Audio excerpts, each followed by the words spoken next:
Ladies and gentlemen, the Deputy President William Samoei Arap Ruto, who is the United Democratic Alliance Party leader, is going to spend 500 million Kenya shillings to conduct UDA nominations.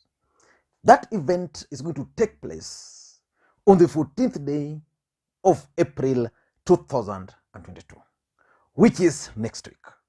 So by next week, William Ruto is going to spend 500 million Kenya shillings on nominations alone. And that figure is likely to go up. So the question is, why is the Deputy President willing to spend such kind of money on UDA nominations? In this video, I'm going to explain to you guys why the Deputy President is willing to do everything possible to ensure that UDA nominations succeeds. But before we get into all those details, if you're watching this channel for the first time, I want you to take a second or two and click the subscribe button so that next time we produce a video like this, YouTube will automatically notify you. And to the subscribers, I want to continue to thank you guys from the bottom of my heart for your continued support, because without that support, the channel cannot be where it is. So I want to thank you so much. And the only request I make on this particular video is that you give it thumbs up. Just press that thumbs up button now. And you can also drop your comments, because from those comments, I learn a lot. And the best way normally is to share the video to your WhatsApp groups, your Telegram, and also you can share it in any other platform. Now, today is a unique day on this platform. This shirt I'm putting on is actually a gift I received over the weekend from a subscriber on this channel. He's a designer and he's told me, Lee, I want to dress you. So he sent me this, and I would want you guys to go to his YouTube channel if you can and promote him. He's doing a fantastic job there. And there is a gentleman here, Kibet, who is one of the people who started supporting this channel for a very long time, from Bomet. Please just contact me. I want the guy to design for you a similar shirt. So I'm going to leave his contact and the link to his YouTube channel so that you can see whatever he's doing. I think the shirt is just so fantastic. I've never had this kind of shirt before. Very nice, casual wear, which is very nice. And Sydney, I'm actually impressed. Thank you so much. And I'm actually also humbled by this. Now, in next week, I think on Thursday, which will be on the 14th day, UDA party will conduct its nomination. According to the Deputy President, he's going to supervise that process alone. So that shows you the seriousness with which the Deputy President is going to take as far as the UDA nominations is concerned. On this platform, I've always opined that both the Deputy President, William Ruto, and Raila Odinga were facing serious challenges or dilemma or headache. That is the running mate, the choice of the running mate, how they were going to choose their running mate, and also the nominations. You know, most of these dominant parties, there's a way that if you mess nomination a bit, then you interfere with the turnout and several other things. And that can explain why the Deputy President has been holding meetings at current residents just to persuade others to step down, for others are being promised jobs after the elections. So the Deputy President is taking the issue of nominations very seriously.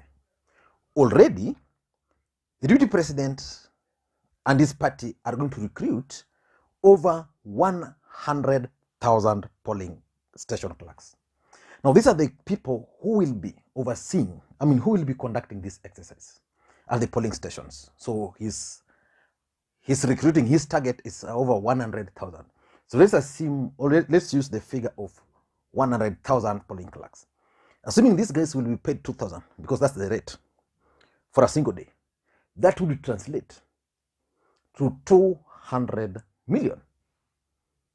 Assuming the next day or an earlier day, because when nominations is tomorrow, then you begin today.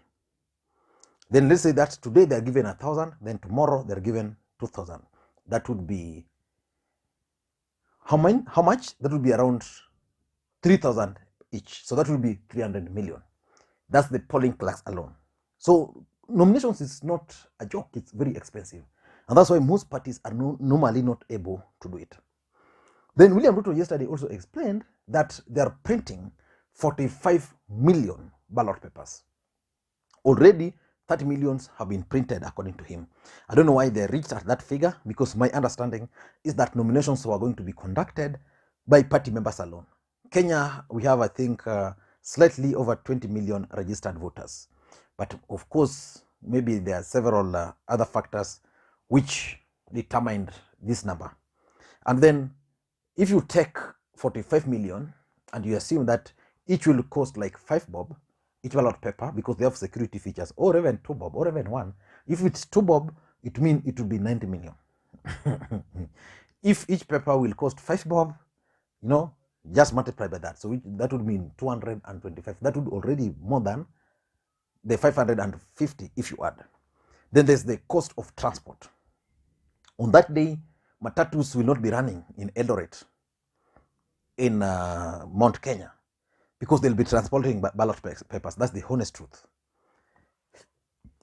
Then they'll also deploy the use of technology, which they want to test. Basically, their parallel tallying center, whether it will be able to work. Already, ODM party are using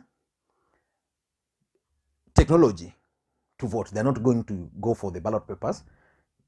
Members will line up. Already, they did it perfectly well in Taita Taveta, although there are complaints.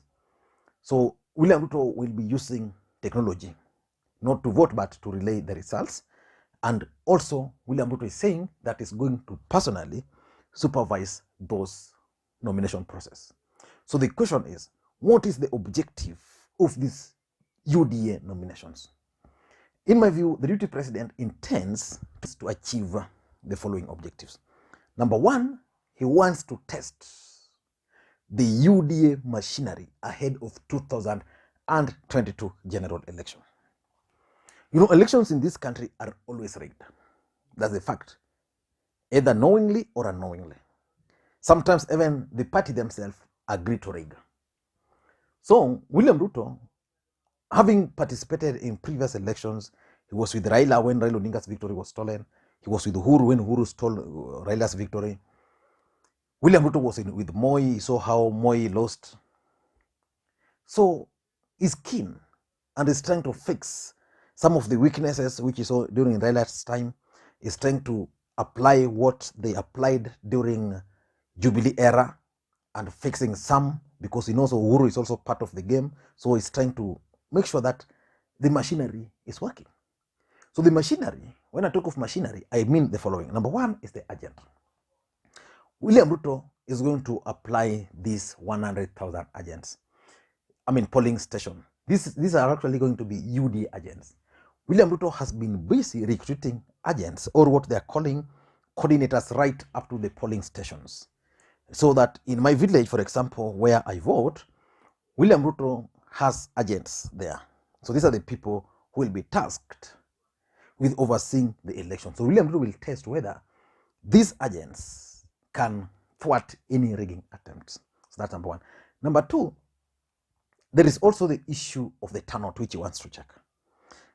Is there a chance that his people will be able to turn out in large numbers to vote for their preferred candidates? Let's take, for example, Rift Valley, or let's say Mount Kenya. Mount Kenya is going to determine whether Ruto is going to become the next president or not. So the truth of the matter is that at the end of the day, William Ruto would want high turnout in the larger Mount Kenya region. So it means if we are going to go to the polls in Mount Kenya region and the turnout is not going to be high, what will it mean? It's going to send a signal to the deputy president that the voters in that region are really not interested in participating in the primaries. And that could also apply to his own bid. So he'll figure out how best to deal with the issue. So he's going to use this to test his turnout. Again, he's also going to test his vote protection strategy. How is he going to ensure that the nominations are conducted in a way that votes are not stolen? That no party aspirant will be able to steal. Like, for example, let's say in Uasin Gishu, where we have the soy member of parliament running for governor, then there's jamaa naitwa Kotimoja. Who else? There's some other guys there who are contesting. I think there's also Serem, I'm not so sure. So assuming we have 5 candidates in Uasin Gishu and one of them has plans of rigging, how will his agents thwart those kind of rigging so that they can apply those strategies in 2022? And lastly, he's also intending to use this to test the technology. William Ruto believes that there are plans to rig elections using the technology. So in simple terms, Itumbi has developed their parallel tallying center. Will this parallel tallying center be able, because this is like a mini election, will it be able to capture the results real time as they are announced at the polling stations by his team? So the main thing, or the main objective of this nomination, and why William Ruto is willing to spend much, is that he wants to test his UDA machinery for the next general election. Number 2, I also think that the deputy president is trying to make it appear that everything is under control because he doesn't want any nomination fallout. Basically, he will be supervising this thing himself to avert any possible fallout which might be caused by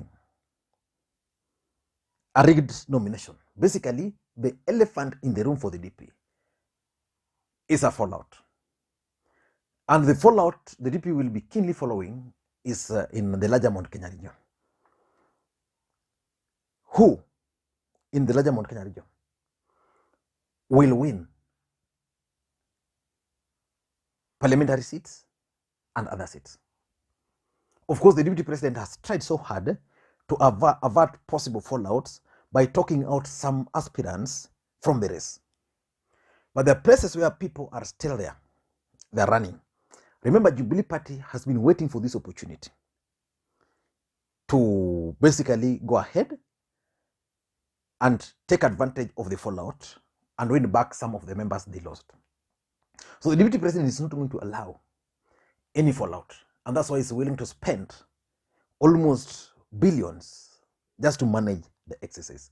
Number 3, I think the deputy president is also keen, and this is something which I'm monitoring very closely. William Ruto is keen on one thing. He wants to ensure that at the end of the elections, UDA party will have majority members of parliament, majority senators, majority governors, and maybe majority MCS. And that's why the deputy president is keenly following and monitoring each and every political development in all the 42 counties. In Kisii, for example, yesterday he talked out the ANC candidate, the gubernatorial candidate, to support the UDA candidate, which happened.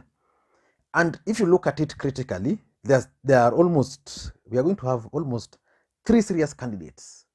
There's Ongeri, who is running on DAP, Kenya. There's Arati, who will be carrying the ODM flag, and now that UDA candidate. So it means if Ongeri and the DAP candidate, Ongeri and Arati will split votes, then his candidate is likely to sneak in. That's what he's actually scheming for. And even if you look at Coast, what he's trying to do, and other regions. So he's keen on ensuring that the nominations are conducted smoothly, the best candidates given the party ticket, so that at the end of the day, these best candidates are going to win. Or those who are going to lose will accept that we lost fairly, and therefore they are going to support the winning candidates. And number 4, I think he's also doing this just to monitor how the deep state will be interfering with the nominations process. And lastly, if you ask me, I think he's sending a message that there is no preferred candidates. And in cases where there are preferred candidates, they are given or they are issued with direct tickets well in advance. That can explain why people like Rigathi Gachagua will not have opponents. explains why, for example, someone like Ndindi Nyoro might not have a candidate. That explains why in Kakamega, his Boni Alwale will not have an opponent there. So basically, is making sure that his preferred candidates are going to go through by taking charge of the process, by talking out those he believes are not preferred. I don't know what you think, but that's my take. Thank you guys, and please may you have a good day. Bye-bye.